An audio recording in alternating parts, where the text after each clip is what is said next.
I am a child of God. I'm no longer. Ang position of the word, submission. Pag sinasabi natin, I submit to the Lord, what do you really mean? Pag sinabi mo nagpapasakot ako sa Diyos, ano ba talaga ang ibig mo sabihin? Titingnan natin sa buhay ng isang centurion, isang pinuno ng mga sundalo, na hindi nagpataas, hindi nagpalaki, bagkus ay nagpangunawa sa harapan ng Diyos, nakakita ng himala at pagkilos ng Diyos. When Jesus had entered Capernaum, a centurion came to him. Nang dumating si Jesus sa Capernaum, isang centurion na yung sundalo, yung pinuno ng mga sundalo na mayroong 100 kasundaluhan na kaya ng sakupan. The centurion came to him asking for help. Hindi nyo lang? Isang pinuno ng mga sundalo humingi ng tulong. It was not a customary thing to do. Hindi siya madaling gawin yan. At ang sabi niya, isang sundalo ng mataas na opisyal, ang tawag niya kay Jesus, Lord. You know? Lord, he said, my servant lies at home, paralyzed, suffering terribly. Hindi na siya sa suffer yung kanyang living to be with additional description, terribly. Yung suffering, terribly. Napaka-terribly yung paghihirap na ginagawa sa kanyang servant. And then Jesus said to him, shall I come and heal him? Kailangan ko bang sumama sa iyo at puntahan yung bahay mo at pagaligin natin yung iyong anak ushers?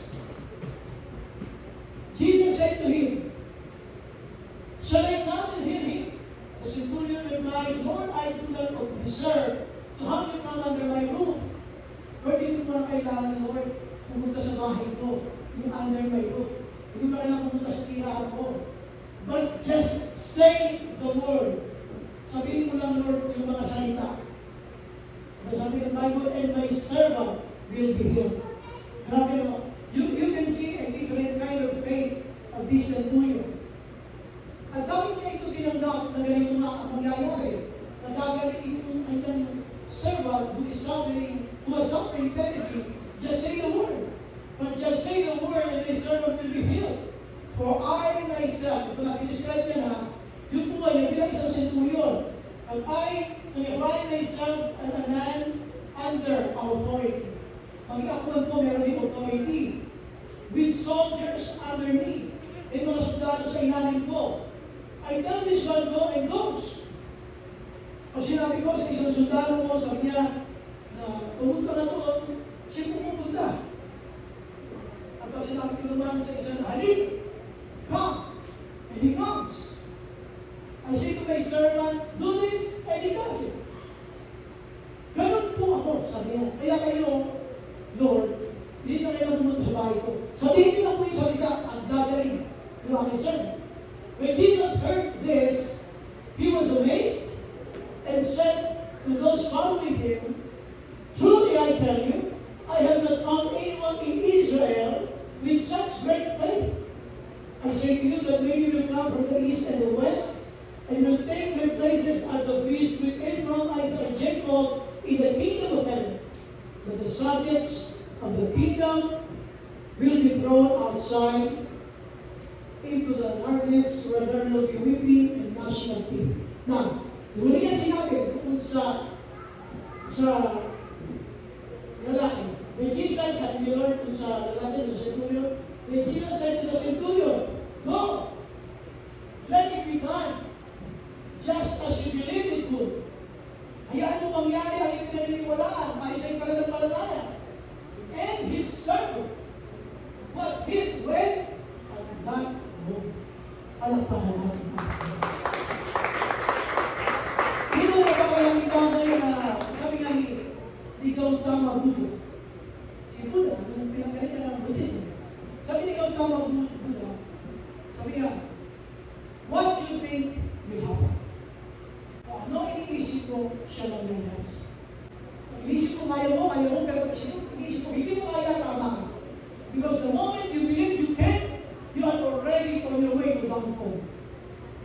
Pag sinabi mo, hindi ko kaya, ikaw ay naglalakbay ng patungo sa kanila. Kaya tama. Hindi ko gusto ipakita sa inyo na pag sinabi natin katulad ng Centurion na nagpasakot kay Lord at nakaranas ng himala ni Lord, ano ang bumubuo sa salitang salvation? Pag-usapan natin yung pag-uusap ng Centurion at ni Jesus, ang ating Panginoon. The Centurion replied, sumagot siya ng ganito kasi na, ang sabi niya, Lord, tulungan mo naman po kung yung aking pong servant is suffering terribly at ngayon siya po ay paralisado na. Sabi ni Lord, o sige, gusto mo pumunta ba ako sa bahay mo para magaling siya? Ito yung sagot ng Centurion. Yung Centurion na.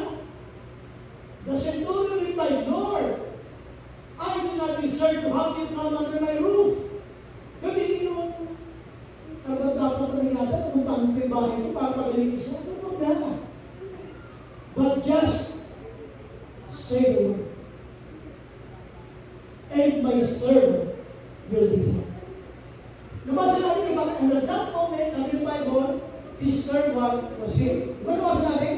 Na at that moment, nung sinabi mo siya, upayo mo na, magaling na po ang pinanino na mo, at yung servant niya ay gumaling at that moment, sabi ng Bible. Ang unang-una na gusto ko makita nyo dito sa buhay ng Centurion, the first statement natin, yung kanyang pagpilala, yung pinatawag na recognition. Yung kanyang pagpilala. Two things he didn't recognize. Dalawa yung kanyang pinilala dito. Number one, yung kanyang position, yung position ni Lord, siya yung Lord, hindi lang yung position ni Lord, kundi yung power ni Lord. Dalawa, position and power, yung kanyang recognize. Kaya gusto natin natin na, sabi dito ng Bible, sabi ng siguro yung Lord, magalang pumunta, just say the word. Bakit? I know your power. At sabi niya, Lord, tinawag niya pang Lord. Let me know, Lord, I respect. I know you can do it because you are my Lord. At sabi mo, because you are my Lord, just say the word. So dalawa yun. Yung position ni Lord as Lord, at yung just say the word with power ni Lord. Ano yun ang recognition? So ngayon, gumaling ba siya? Gumaling! Punta natin ng another slide. Paliwanag ko muna ulit sa inyo, ano ba ang Centurion? Ito ha? A Centurion was an officer in the army of ancient Rome. Centurions got their name because they commanded 100 men. Sa Latin word, ang salitang Centurion is 100. Dito sa Latin, doon ang galing derived from the word of Centurion, galing sa salitang Centuria. At kung tinawag ng Centurion, ibig sabihin, isang officer in the army of ancient Rome. Noong unang panahon ng mga taga-Roma. Ang tawag sa iyo ay Centurion. Pag meron kang 100 tao, sundalo, ibig sabihin, nasasakupan. So ngayon, paano nagiging Centurion? Ano yung mga step, various paths led to becoming a Centurion? Isa sa mga paraan para maging Centurion ka, kapag ikaw ay in-appoint ng Senate o kaya ng Emperor. O kaya naman ikaw ay in-elect ng butuhan. Yung mga comrades mo, yung mga kasamahan mo, ikaw ang rinong mo. Kaya ikaw ay effectively Centurion. Pero mas madalas, at most were enlisted and promoted. Karamihan na naging Centurion, ito yung nasa 15 to 20 years of service na. Doon sila naging napopromote at naging Centurion. So, hindi na yun, pag pinag-usapan natin ang experiences, pag pinag-usapan ang kanilang galing, ang husay, ang kanilang training, ang kanilang kakayanan, hindi ito magkakamalan. Pero yung Centurion na yan, humingi ng tulong kay Lord. Ano? Why? Tapos tayo ha? Sabi na natin, pinilamatin niya, yung Centurion na to, ang power ni Jesus at ang pagiging Lord ni Jesus. Ito yung position of the Lord, ito yung power of the Lord. Just say the word. Or just say the word. I mean you, pag binasa natin, gumaling. Diba? And my servant will be hid. At sabi ng huling verse, and his servant was hid and not burned. Ngayon, bakit natin pinag-usapan yung recognition? Marami mo sa second slide, hindi ko tayo sa first slide. Ang sabi ko sa Centurion, Lord, hindi mo na kailang pumunta sa bahay ko, Lord. Just say the word. Dahil ako man, for I myself, ay a man under authority. Ako man mismo ay meron akong mga sundalo sa ilalim ko, with soldiers under me. I tell this one, go, and he goes, and that one come, and he comes, and I say to my servant, do this, and he does. Walang hindi pwedeng pasunurin ang centurion. Lord, lalo na. Kayo naniniwala kung kaya ni Lord lahat ng bagay? Kaya ba ni Lord sabihin nyo na baguhin yung sitwasyon mo yan? Naniniwala ka ba si Lord yung pinag-pepe mo, kaya mo sagutin? Ay, pinapalakpan dapat yung Lord na yan. Hallelujah! Thank you, Lord. So, ito yung problema. Yung problema, pakita ko na sa inyo ang problema natin mga Christian. Ang problema natin kung minsan, yung ating recognition kay Lord, magkaiba.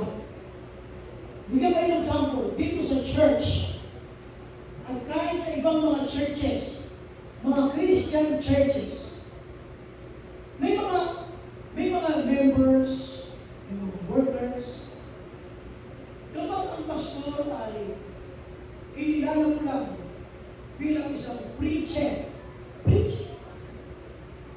Ito yung mga panahon na hindi mo na naunawaan na siya ang yung pastor. Kapag ikaw ay nasasaktan, sumasama ang loob mo, pag inuulit ka, ay makinig. Ang recognition mo sa iyong pastor ay preacher. Pero pag nakikinig ka, sumusunod ka, ang recognition sa kanya ay pastor. Kasi walang ibang shepherd, walang shepherd sa Bible o pastor na mag-guide sa iyo papunta sa mali. Ang gusto ng shepherd ay yung kanyang sheep ay ligtas, maayos, alinahin, at protected niya. Ayaw niya mapapahama ang sheep. Ganun din sa loob ng church. Pero kung minsan, ang recognition natin sa pastor, preacher lang. Dahil minsan ayaw ko makinig sa kanya. Pag pinag-usapan ng correction, tuturuan na lang, ayaw na makinig. Kasi nga, ang recognition sa kanya ay preacher mo lang, hindi mo pastor. And you cannot, the pastor cannot insist that hindi yan pwede kang pinila na pastor. Because you yourself can observe that. Mabalikan ko kayo dito, ha? One of the problems ng mga Christian churches ay yung lack of submission ng mga members and even leaders. Kaya natin pinag-uusapan yung recognition. Leaders eh, centurion, 100 soldiers under him. Hindi siya nahirapan na mag-submit kay Lord. Two things. Alam niya yung position ni Lord, alam niya yung power ni Lord. Sabi nga kanina. So, Lord, just say the word, power yun eh. Dito naman, Lord, I do not deserve to have you come under my roof because I know you are Lord. Kumusta kayo, mga disciples? Bakit minsan ayaw nyo mag-submit sa inyong leader? Why? Bakit minsan nabigas ang puno natin? Pag sinabihan tayo ng self-convenient, kung muna hindi na yung mga crush mo, kung paano sabi muna tayo, ayaw mo. Masamahan mo mo, tapos ang gagawin mo, gagawa ka ng GC. At i-encourage mo yung iba na sumamahin ang loob kay self-convenient. Please, recognize your leaders because they were given to you by the Lord for your protection. Ibinigay ng Lord ang inyong mga leader para i-protektahan at ingatan. So kung ano man yung naiisip na yung leader at kabubuti nyo, learn to submit to them. Amen? Ang palapakan natin siya. Ang sabi ng centurion, sino yung centurion? Ilan ang kanyang inutangan? Ilan daw ang inutangan? 100. Ano yung centurion? Ano yung centurion? Meron siya 100 soldiers under him. Tama? 100 soldiers under him. Ngayon, siya mismo na napakataas ng posisyon ay humingi ng tulong kay Jesus.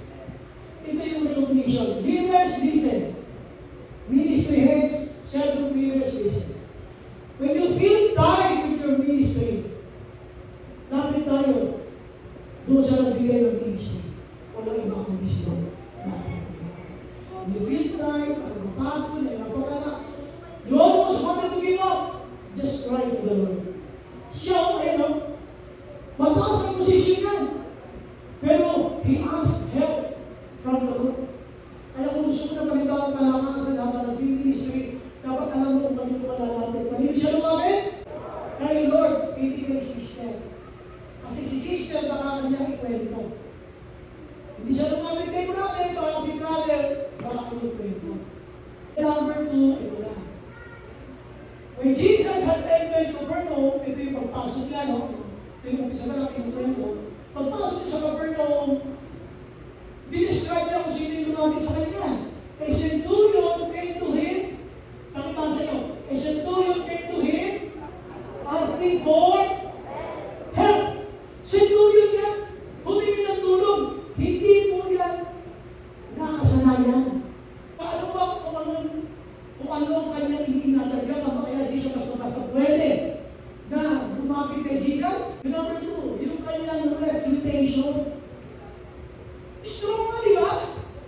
Pag ka lumalapit sa akin, Roman guard ka, di ba? Di ba kayo yung magpapapako sa akin? Pag kayo lumalapit sa akin. Di ba? Kayo yung mga strong, di ba kayo yung mga palalakas? Ayaw yung malaman na kayo hindi magdalingin doon sa akin. Sino ba ako? Wow, sa Roman guard. Sabi niya, Lord, hindi ko napansin. Lord, he said, kung kilala siya, iba sa Roman guard. Lord, alam niyo, sa buhay ng isang centurion, nakakasira sa kanyang reputasyon ang hihingi ng tulong kay Jesus. Because Jesus was a Jew. Pangalawa, hindi niya ang isang palakas. Nakakahinga sa barkada pag namin na nakupiyak kapatid ako sa church. Nakakaya yung aking pamangkyo na reputasyon. Nakakaya pumunta doon sa Bible study, sa cell group. Kasi makikita nila, nagpa-Bible ako. Nakakaya yun. Alam nyo, what hinders your submission to Jesus? Taking care of your reputation. Taking care of your reputation. Ang dami mong mga iniisip tungkol sa iyong sarili. Ano sasabihin na lang ng mga kasundaluhan mo? Ano sasabihin ng 100 soldiers under me? We as Romans asking help from a Jew? Hindi mo natanong unreasonable and unacceptable. Taking care of your reputation. Ano sabihin ng ating bahay namin kung atin ako sa church? Nakakahiya, kasama ko sa lingguhan. Kasi nahiya ka sa reputasyon. Ano na lang sasabihin niya? Alam mo na ako sa kay Lord kung ang dinibigay mo siya? Alam mo ba ganyan na gawin natin? Kayo mga nagtatrabaho, kayo mga nag-aaral. Hindi ko napapansin. Masyado kayong concern sa reputasyon ninyo. Ano sasabihin ng mga kasamahan sa trabaho? Ano sasabihin ng mga kaibigan mo? Pag nakita yung Facebook mo, hindi mo napansin. Yung concept ng believers nasa Facebook mo, pero yung gawain ng church, hindi mo ina-accept at tinatagda. Mahiya naman kayo! Hindi mo nahiya doon? You're taking care so much of your reputation. Ano sasabihin sa akin ng mga kasama ko sa moral? Sabihin sa akin ng mga kasama classmate ko, kapit-bahay ko, mga ba't ko? Si Jesus! Hinumahan sa krus! Doon siya pinako sa krus! Pero wag masyado kang super caring sa reputasyon ng iyong FB mates, ng iyong FB wall. Hindi ka nahiya, no? Jesus died for you. Pero ayaw mo parang na-born again ka. Eh, hindi kasi separate kasi yung personal at saka yung pang-work. Alam niyo, Kristiyano kahit saan, walang na Kristiyano ka. Pero kaya lang ako naiiyak dyan. Hindi mo napansin. Bisa nga, sa mulan mo i-share mo. Gawain ng ibang church. Gawain ng ibang church. Pero yung church natin, hindi mo wala siya. Yung mga gawain mga Diyos, kung minsan hindi mo naman sinisya. Tingnan mo yung word mo. Alam ko, mga barkada, mga travel kung saan-saan. Pero yung gawain ng church, wala doon. Hinahina naman tayo sa reputasyon mo. Pero yung nagligtas sa iyo sa krus, hinubaran sa krus. Para ka maligtas. Tapos may reputasyon ka bang hinahina? Sabihin mo sa katabi mo, ako yan. Mahirap.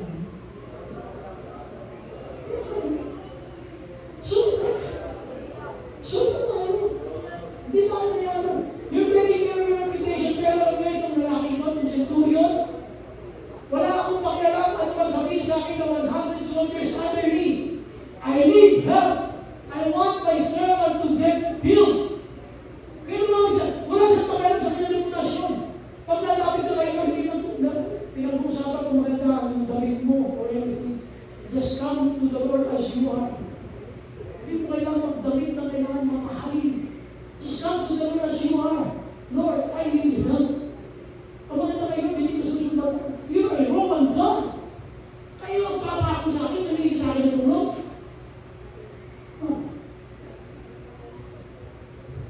Pinuntahan niyo yung kasunod na isa. Under reputation. Bakit ka ba magiging isang centurion?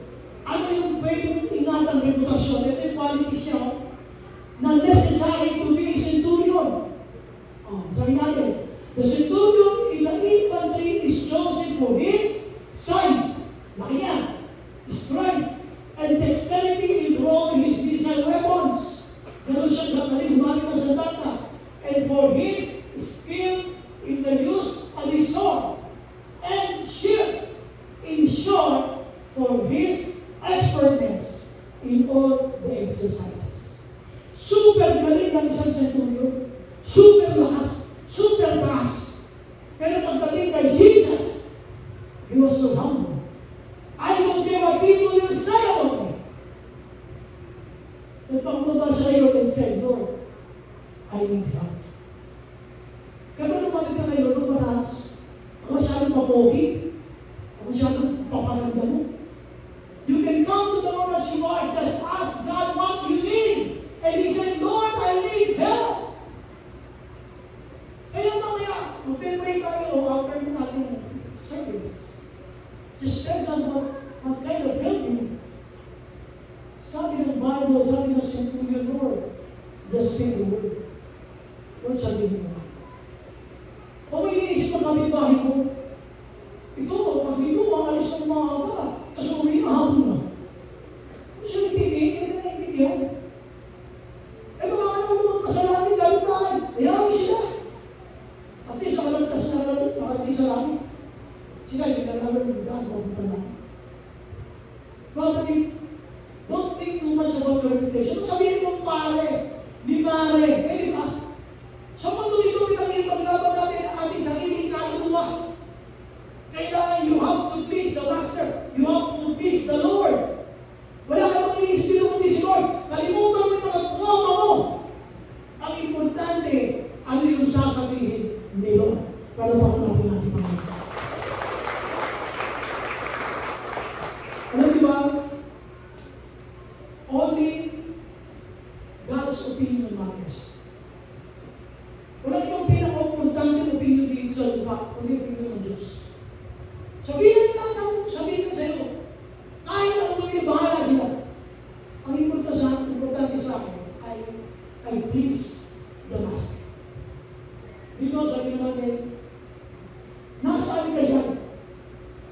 Meron ka bang expertness na ipinagmamalaki mo kaya hindi mo na ibang balaki si Lord? Super galing mo ba?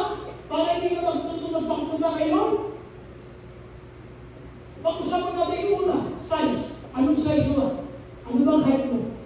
O, didinig ko yan kung marinig ng mga strength and dexterity drawing his missile weapons. For his skill in the use of his sword and shield. May kutsino nga na susunod natin. Laban. Mga kapatid, ganito may isang tubo. Sobrang expert niya. Pero he was so humble to ask God's help. Kaya pag alam natin tayo kay Lord, alam mo natin ng credentials sino mo. Lord, I need help. Lord, I need help. Pero tayo pumikit. Pumikit sandali. Taas-taas yung manang kamay. Pikit lang tayo. Gusto mo galing sa puso, sabihin mo, Lord, nakasya, sabihin ko, Lord, I need help. Once more, hindi natin, Lord, I need help. Isa pa, Lord, I need help. Louder, Lord, I need help. Amen. Palagpakan natin sila. Kung sinabi mo yan, galing sa puso mo, habang binibigas mo yan kanina, kung hindi nabutan ka. Only God's help is very, very important. Kung nabibigay mo kapitbahay mo, alam niyo ba, ang tagal mo nang kinukonsider si kapitbahay at si friend. Walang tagal na mga nangyayari sa buhay mo. This time, consider Jesus! Siya na ang patutunan natin pansin. Ilang panahon mo nang kinukonsider puro kapitbahay mo, puro tropa. Ano nangyari sa iyo? Nang tayo na wala sa ayos. Don't take care too much of your reputation. Oh, being a Kristiyano, you have to take care of your testimony. Ingatan mo. At sinasabi ko lang dito sa reputation, wala siyang pakialam mo sabihin ng 100 soldiers under him. Wala sa pakialam. Ano na sabihin ng aking mga kasundan mo? Kung wala na respeto din sa akin kasi lumapit ako kay Jesus. Pag kay Lord, kahit anong itsura mo, tanggap kaya. Pag hindi ka makahinga, ay nung alam-alapit sa maswa, ay Lord ka naman namin. Pero grabe tayo. We value people more than Jesus. Kung tayo sa mga, Jesus said to him, ito na yung kanilang conversation, sige, pagaling natin, gusto mo. Pero shall I come and heal him? Pupunta ba ako? Pupunta ba ako sa bahay mo at pagaling siya? Balik tayo ulit. Gusto aking ginamit the verse. The centurion replied, Lord, I do not deserve to have you come under my roof, but just say the word, and my servant will be healed. Nakakatawa ito tagpunin lang yan. Kayo ba? Kung kayo yung centurion, would you ask Jesus to join him? Okay, to join you going home? Pag sinabi ni Lord, o sige, kailangan mo sumama sa bahay mo. Opo. Sinakot ako yung tsura ng mami ko pag nagpapagawin. Kaya bakit? Magkano naman ko. Magkano yung papay ko. Sino ba samahan mo ko? Pero hindi ko gusto ko. Lord, I do not deserve.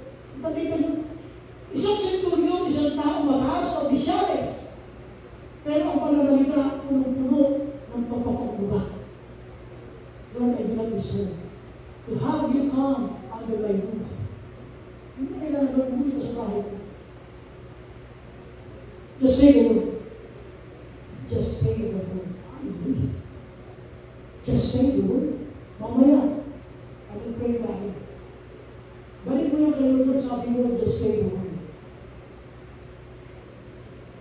Pero ba kayo mag-pray ko sa iyo? Ngayon natin pagpipagyan sa atin. So dito balik tayo, but just say the word, and my servant will be healed. At yung aking alipin, Lord, ay gagawin. Ano ba nangyari? Gumaling ba yung servant? Ulit, gumaling ba yung servant? Gumaling, amen? So nagkaroon ng restoration. When you are humble, when you submit yourself to Jesus, God will restore everything in your life. Lahat ng wala, lahat ng nalis, lahat ng discomfort, lahat ng illnesses, God can restore everything. Restoration. Tingnan natin yung next slide. Yan. When Jesus heard this, grabe, nung marinig ni Jesus, magmamungha siya sa klase ng pananampalataya ng centurion nito. When Jesus heard this, he was amazed and said to those following him, truly I tell you, I have not found anyone in Israel with such great faith. Then Jesus said to the centurion, go, let it be done just as you believe it would. And his servant was healed at that moment. restoration. Ni-restore. Nawala yung pagkapaling sabon. Sabihin mo sa katabi mo, mawawala rin yan. Inakas mo, sabihin mo, mawawala rin yan. Nagkaroon ng restoration. And his servant was healed at that point. So, mga kapatid, bakit ayaw na natin magsabi kay Jesus if only Jesus can restore everything? Bakit ba natin inalabanan si Lord? Kung alam mo si Lord na kung pala kaya mag-ayos ng lahat ng bagay. He restored the life of the paralyzed servant. Ibinalik niya. Kung ayaw walang balik ni Lord ang lahat ng bagay. Bakit ayaw na natin magpasama sa kanya? Alam niyo, pinakamahirap dito sa restoration, yung alam mo napakahirap ibigay yung tiwala kay Lord kasi mayroong other options. Alam niyo kung bakit nababakit pinadati yung masabihan na. Alam niyo kung saan namin yung salitang no turning back? No. Yung dalawa ang kwento ng no turning back. The first story ng isang no turning back ay yung pinakita natin at makapon sa water baptism. Dapat alam doon natin mga vocals kung saan nagaling yung no turning back. Ito kasi ay karanasan ng isang missionary na nag-share ng word of God sa isang mission, yung born again, isang dato, at pagkatapos ay isinare ng word of God. Kaya lang, nagkaroon ng parang gospel band. So, pinagbawal ang salita ng Diyos. Pinagbawal ang salita ng Diyos, may mga umuno na sa pananampalataya. Pero isang Christian doon na nanatili. Kahit yung kasama niya ay pinatay na nanatili siya. At sabi sa kanya, i-denounce. Sabi, tabihan mo na yung pananampalataya mo na yan. Sundin mo na lang kung yung puntunan natin dito sa ating tribo. Huwag ka nang sumunod kay Jesus na yan. At ang sabi nila, walang mayayari sila. Pero nalalasan niya ang kanyang pamilya at pamilya ng Diyos na natin siya. At siya ay pinatay. Dahil nung siya ay nakatapos na, alam niya sabi niya, mahal ka na. Hindi na ako babalik sa dati kong rinigin ang pinagaling. Okay. Pagpapatuloy ako na sa namatay siya, doon na umpisa yung song niya. It's a missionary song na siya nag-compose. Marami mga ganitong version ng kwento. Pero ito po yung most kailangan ko. Ngayon, bakit ko ninabanggit siya? Yung no turning back. People, sabi ng Bible, hanggang saan mo kayang baliwalaan na sinod kaya magpagaling tayo ng ayos ang buhay mo. Sabi ni Lord, okay ko, let it be done. Ay ano mangyari sa iyo? At ikaw ba? Hanggang saan mo baliwala mo na aayusin na isang buhay mo? Ayun, let it be done just as you believe it would. Do you believe that God can change your life? Then believe it. Ang sabi ng Bible, and his servant was healed at that moment. Si Lord tumutupad ng pangako. Marami pang hindi alam ngayon. Pero si Lord hindi nakakalimutan ng pangako. Alam po natin. Ang tanong lang ay ito, hanggang saan mo paniniwalaan ang iyong pananampalataya? Hanggang saan? Hanggang saan? Though, let it be done just as you believe it would. Mangyari namin pinaniniwalaan mo, kaya ang pinaniniwalaan mo. Ang pinaniniwalaan mo ba ay, sino bibigyan ako ng pagkakataon para lahat ng utang ko ay mabayaran? O yung mga kapatid ko, nandoon yung mahiligyan sa akin, may dalang iba. Ano pinaniniwalaan mo? Ano ba?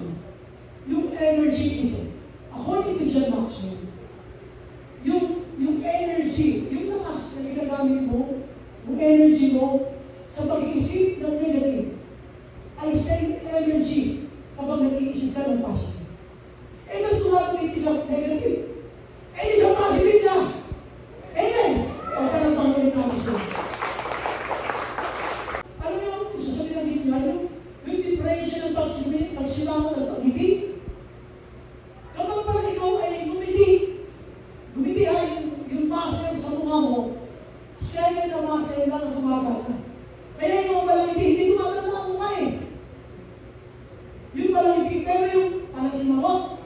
14 na muscles ang ginagamit niya sa mukha. Kaya siya, madali na nakaramukot yung mukha. Tingnan yung katabi mo. O, katabi din, di ba? Kasi sa iyo yung muscles lang ang ginagamit mo. Diba? So, keep on smiling. Sabihin ko sa katabi mo, bumigay ka naman. Wala nang magsasakit sa Diyos kung papalit ang buhay niya sa piling ng Diyos. Kaya may restoration para ipakita ng Diyos sa akin na anak maayos ang buhay mo. So submit yourself to Jesus. Isa bang palakpak pa rin mo? Okay, ito tayo sa ating conclusion. God cannot be understood by logical reason. Sunod, hindi mo maunawaan sa makita ng mga napiran na logical reason. Pero maunawaan mo lang siya kapag marunong